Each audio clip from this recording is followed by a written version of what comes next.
菜市仔是一个民众每一天采购新鲜食材的首要选择，为着提供民众一个整洁优质的购物环境，台南市政府拢会持续举办公有市场环境评比。那传统市场给人的正向的感觉就是这个人情味很丰富，有的时候常常会被人家讲话的，比如说在疫情期间，因为人跟人摩肩擦踵，比较容易有高风险，或者是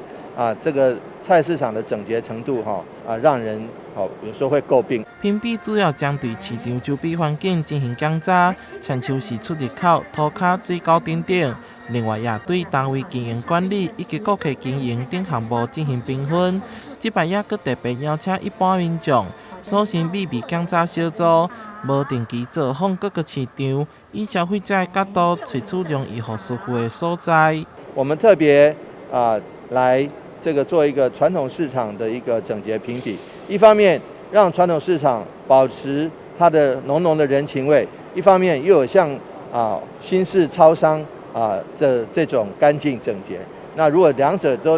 都具备的话，那传统市场的竞争力更强，也更多会有越多的消费者愿意到传统市场来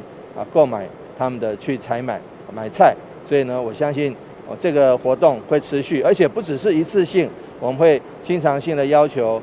传统市场提升软硬体的服务品质以及清洁度。这摆评比总共选出10位菜市仔，由好尾寮公有市场得到第优，希望透过评比活动，鼓励摊商自发性改善市场环境，并增加市场向心力，进一步带动消费商机。台南新闻杨顺怀采访报道。